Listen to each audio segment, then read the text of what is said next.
before we go on to Shabda Brahma, let us remind ourselves of a wonderful pastime in Lord Chaitanya's Leela, where he goes to South India, Rameshwaram, I think is that right? And he meets a Brahmana who's illiterate. You know the story? And he's trying to pronounce the Gita verses, and people are laughing at him, but there's tears coming from his eyes, and Lord Chaitanya speaks to him and says, "Why are you crying?"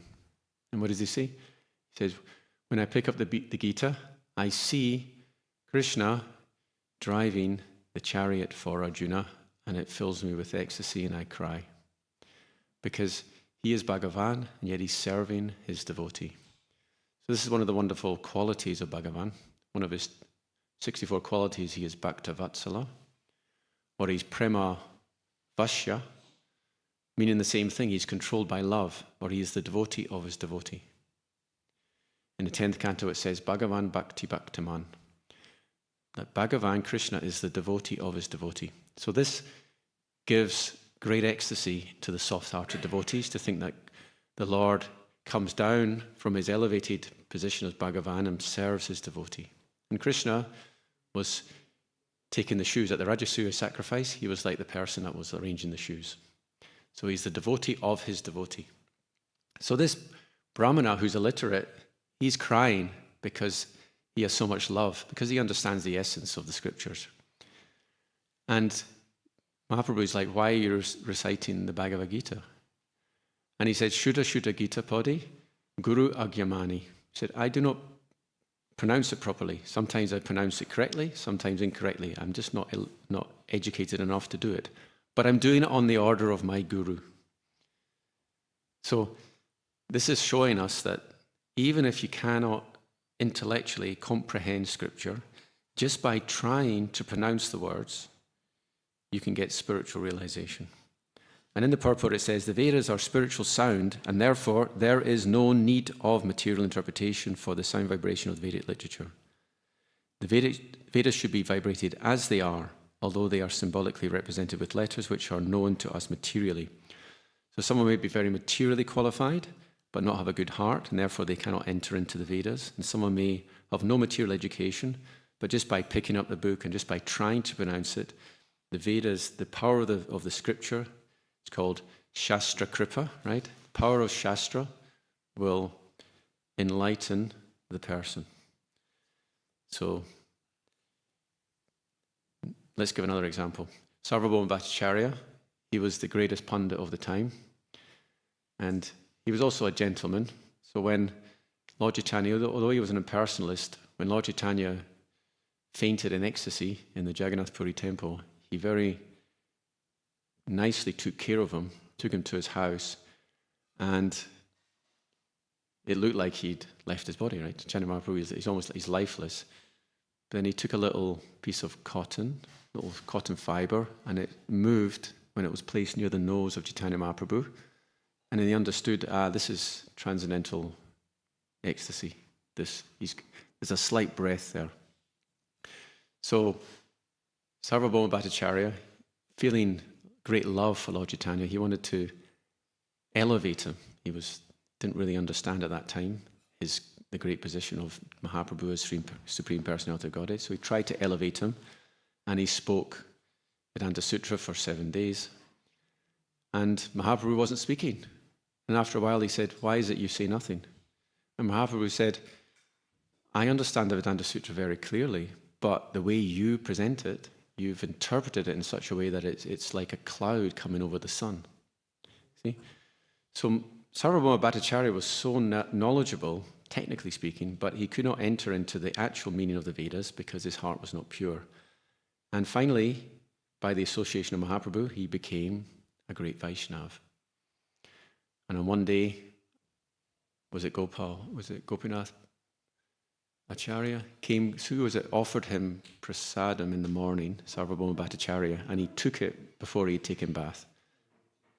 Lord Chaitanya himself. And that was a sign that he'd actually understood, because he actually honored prasad even though he hadn't had a bath. Shri Shri Radha Gokulananda ki jai.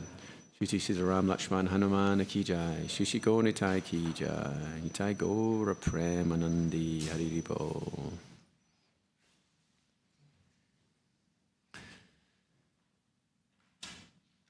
So therefore, we can conclude that there may be so many technical aspects to the Srimad Bhagavatam. And if we understand them, that's wonderful, because then we can explain it nicely, and we can use this other knowledge to help us appreciate the deeper meanings of Srimad Bhagavatam. But ultimately, even if we cannot pronounce things properly, and even if we don't understand the grammar, then it's not such a problem. I remember once I was leading Mangalarti several years ago, and afterwards, Tattvabit Prabhu came to me. And he said, the last line, when you sung the last line, you sang, Yasya Prasadan Nagati Gutopi. The way you pronounced it, I pronounced it Yasya Prasadan rather than Yasya Prasadan. There's a difference. So he said, you pronounced it in such a way as what you said, that by the mercy of the spiritual master, you will not make any progress. That's what you sung. Because I sung Yasya Prasadad rather than Yasya Prasadan. So it's a good example that we may pronounce things wrong, and we may even get the opposite meaning, but as long as our mood is correct, it's not such a problem. But I'm grateful to Tattvabit Prabhu, because after that I learned, okay, when I sing the last line, I do Yasya Prasad. So there's a difference between A and A. The first line is Yasya Prasadad. Means by the mercy, and Yasya Prasadan, the second line, means without the mercy, you see. So sometimes it does matter, and it's good that we actually train each other, teach each other. Another thing I noticed is for so many years, and myself included, we read the Chaitanya Charitamrita, but we don't know when to pronounce Y and J, because the Y, a lot of people, we just pronounce it Y is a Y, but sometimes Y is J. It's the same when we sing Guru Puja. Jahara Prasadi Bai. This is Jahara, not Yahara. Or Jaha Hoiti. Anyway, there's so many. If you ask Shachimata, she's very good for pronunciation, of course, because she was brought up in Bengal. So it's nice to know these things, you see. Now I'm going to finish with I'm going to ask you some questions about Lord Brahma. This chapter is about Lord Brahma. So there's a few puzzles about the creation of Lord Brahma when he takes birth in the lotus. And there's also some confusion about his becoming lustfully attracted to his daughter.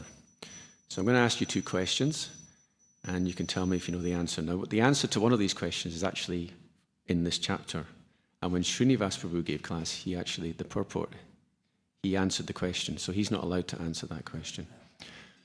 But the first question is this. So if you go to the second canto, there's a description of how Lord Brahma is enlightened. And it goes something like this. He's on the lotus, he's in darkness, he doesn't understand anything. And then he hears, this is Krishna, this is the Shabda Brahma.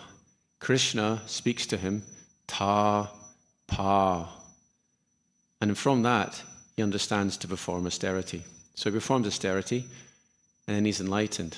And if you study this part of the second canto, it's chapter 9, I think, yes, it's described that he had a vision of the Vaikuntha planets. And Lord Vishnu enlightens him with the Chatusloki, the 4 seed verses of the Srimad Bhagavatam. What's the first one? Aham evasam evagre nanya jaz sadasat param yatadaham etachcha yovasishyati sosmiham. Anyway, anyone know the first of the Chatusloki? Aham evasam evagre nanya jaz sadasat param paschadaham yadetachchat yovasishyati sosmiham. In the beginning was only I. During creation, everything is just I. And after creation, all that remains is I. Krishna's given his transcendental position. Anyway, that is the description of creation of Lord Brahma's enlightenment. Yeah, he's created, he's in darkness, he hears tapa, and then Vishnu enlightens him with the Chatusloki. But now if you go to the Brahma Samhita, you get a different version. In that version, he's in darkness, then Sarasvati, goddess of learning, gives him the 18-syllable Gayatri mantra. And those who are second initiated, they know this mantra because it's chanted. It's part of the Gayatri.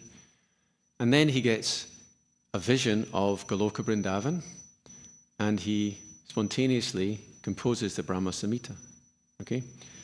So the question then is, why are the stories different? Does anyone have an answer? Huh? Why the stories are different? One is he hears Tapa and gets enlightened by Vishnu in the Chatusloki, and the other version, Brahma Samhita, he receives the Gayatri mantra from Goddess Saraswati, and then receives a vision of Goloka Vrindavan and compiles the Bhagavad Gita, or composes the Brahma Samhita.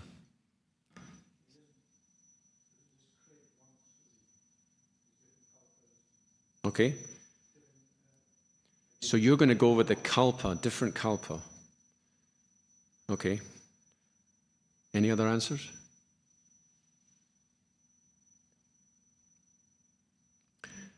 I thought that as well. And it's funny that, sometimes if you have a question and Srila Prabhupada arranges for the answer to come through his books. I was listening to audiobook, Adi Leela, chapter 5, text 22, the purport. I'll read some of the purport. He gives a different answer. I think this is a verse from Brahma Samhita 5:29, which I think is Chintamani Prakara Sadmasu. I can't remember now. This description of the abode of Krishna gives us definite information of the transcendental place where not only is life eternal, blissful, and full of knowledge, but there are ample vegetables, milk, jewels, and beautiful homes and gardens tended by lovely damsels, who are all goddesses of fortune. Krishna Loka is the topmost planet in the spiritual sky, and below it are innumerable spheres, a description of which can be found in Srimad Bhagavatam. In the beginning of Lord Brahma's self-realization, he was shown, wait for it, a transcendental vision of the Vaikuntha spheres by the grace of Narayan. Later, by the grace of Krishna, he was shown a transcendental vision of Krishna Loka. So what does later mean? Does it mean another later? It could mean another day. I was thinking it means it's all one pastime, but it's half of it's explained in the Brahma Samhita and half of it's explained in the Bhagavatam. After being enlightened about Vaikuntha, he then gets further enlightenment from Krishna. But could it happen in a separate day? Well, potentially. It's one of the mysteries. I wasn't thinking of your answer, but I was thinking it's all happening on one particular day of Brahma. Okay, let's go to the second question. Lord Brahma is enlightened. So then here's a question. If you're self-realized, can you fall down? Can you fall down from being self-realized? If he hears my okay. Can Lord Brahma fall down if he's enlightened? If he's an acharya, he's received the Brahma Samhita. Okay. No, he didn't fall down. Yes. Srinivas's purport, when he read it, Prabhupada explains that was a different kalpa. And it's confusing because it's in the second canto, and then in the third canto he's lusting after his daughter. But actually, the creation, according to this purport of Prabhupada, that lusting after was a previous day of Brahma. So it happened before he was enlightened, even though it comes in the third canto as opposed to the second. Huh?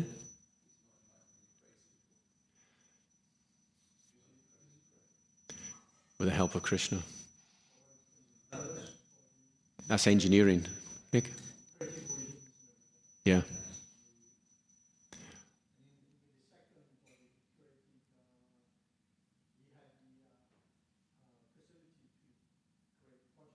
Mm-hmm.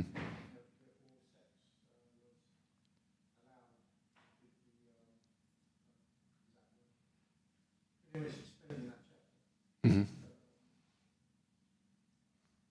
Yeah. So we shouldn't think that Brahma was enlightened with the Gayatri and then he lusted after his daughter, because it's a different, as the purport, Prabhupada explains in the purport that, so it's a previous kalpa, previous day of Brahma. Anyway, we have 5 minutes left. Thank you for your time, and then I'll open it up for any comments or questions.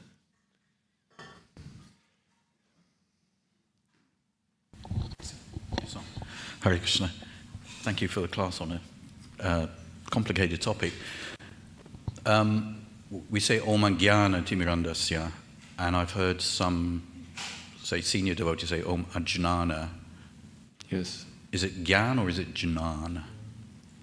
I think Prabhupada pronounces it Gyan. Prabhupada pronounces it as Gyan. Yeah. Okay, it's interesting there's a phrase in Sanskrit, I think it's called assimilation. It's where when two sounds come together, you pronounce them as the in-between the two, something that's in between the two. So from a technical point of view, jnana rolls off the tongue. It's kind of scientifically what it's supposed to be. But it's considered proper to do gya instead. Okay. But jnana. It's interesting that this is a little unfortunate thing, but let's talk about pronunciation. One of the first mantras we ever learn is the Panchatattva mantra. It's so basic.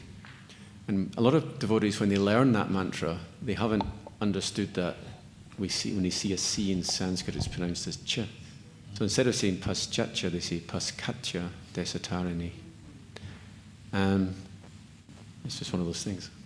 But bhavagrahi janardana, Krishna takes the mood.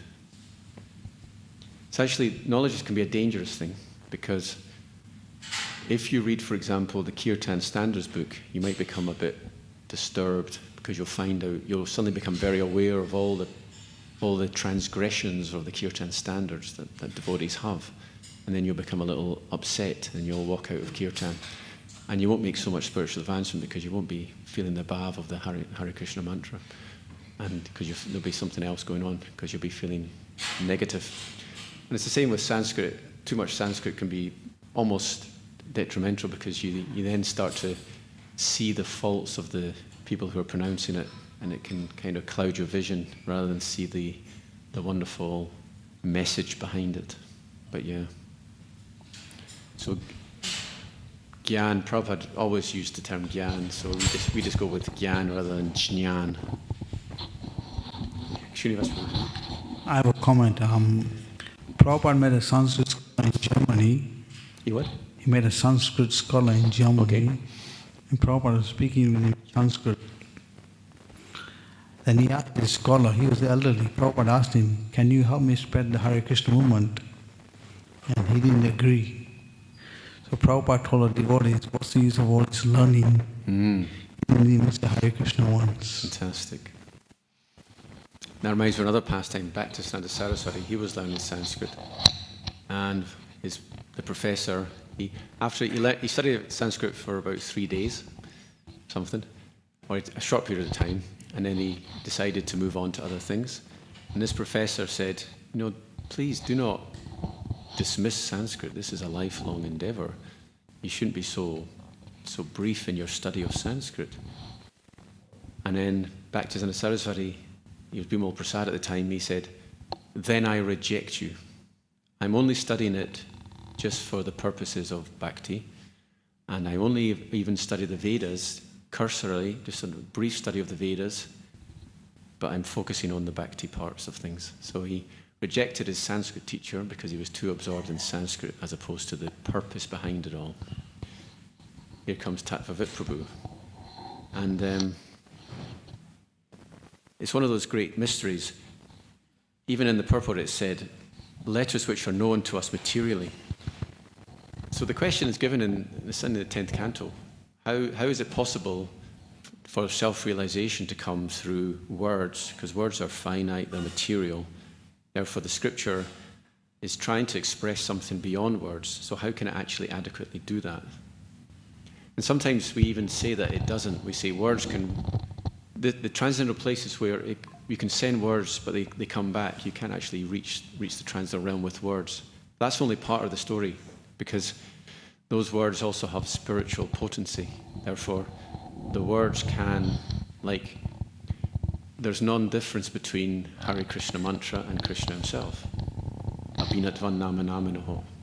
But it's the same with scripture. The Sanskrit terms, when we read pastimes, the leelas, they are actually non-different from the words. So the words have this spiritual potency, especially when heard from the lips of a pure devotee. Satam prasangam mamavirya samvido bhavanti ritkarna rasayana kata taj joshana shashva bavarga varmani shadarati bhakti ranukramishyate. That if you hear from someone who has potency, then faith, and then bhakti, which means elevated bhakti, and then Shraddha, rati, taste, and bhakti, prema. You ultimately receive prema when you hear from the words of the lips from the pure devotee. Because as Prabhupada said, it's like when the male has potency and has contact with the woman, there is pregnancy. Potency is not there, there's no child. Same way, if you hear the scriptures from someone who has realization, who has awakened Krishna prema within the heart, then there will be an effect on the listener. Haribol. Yes.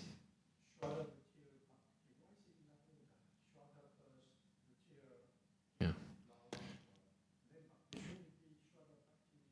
But, okay, so one of the acharyas explains that the bhakti mentioned in this verse is prema bhakti. So you're going from faith to rati, attraction, to prema. I don't know what rati means in this verse. It could mean bhav. Rati, it could mean, so it's from faith to preliminary love of God to prema bhakti. Shraddha, rati, then prema bhakti. Yeah. I asked one. I was checking that with one sadhu in India. Mm-hmm. He said that Shraddha isn't Ado Shraddha, it's actually Nishta. Nishta, okay. Yeah, and then it's talking about bhav and then prem. Fantastic. So we need to hear all the way to that stage from that type of person to get that. Svata Pramanya Veda, Pramanya Shiromani. Chaitanya Charitamrita says, the Vedas are self-manifest. So if you just pronounce them, you just approach them with the right attitude, then the truth will be manifest. Hare Krishna. I was just mentioning you in class, Tattvavat Prabhu. Did you hear? I mentioned you. Okay, thank you. You're my pronunciation guru. Thank you. Anyone else?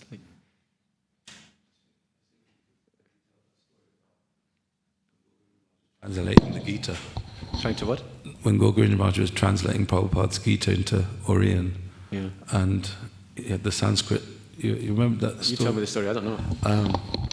This is just a story about Srila Prabhupada gave Srila Gauravendra Maharaj the responsibility to translate the Bhagavad Gita into Oriyan. So when he was looking at the translations and the way that Prabhupada had translated it, some of the ways he translated it weren't the conventional way.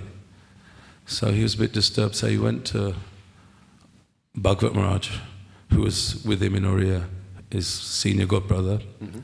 and said, "What should I do?" He said, "You should keep these words." And he said, Gauravendra Maharaj was trained in Sanskrit by a very famous Sanskrit teacher in Oriya. So he kept the words, and he to cut a long story short, he sent them to his Sanskrit teacher from when he was younger. And when he looked at all the words, he said, "Just give me a bit of time." Then he came back ecstatic to Gauravendra Maharaj and said, these words that are used, they're all perfect explanations, but they're not the ones that you'd commonly see. And he said, I want to, who's the person that has written, because Bhagavat Maharaj, he said, "I'd like to meet the Bhagavat Maharaj, who's the disciple of this Gauravendra, of Prabhupada, that was suggesting that you go and check with me, because your spiritual master's it's perfect, what he's written." So this was a renowned Sanskrit scholar had to research what Prabhupada had written, and he found that every single thing was actually perfect. So that's the power of Srila Prabhupada's translation. Srila Prabhupada ki jai. Tantra Srimad Bhagavatam ki jai. Nitai Gaura Premanandi. I always ask this at the end. If anyone's going out to do any book distribution or preaching, then please take this garland and give it to someone.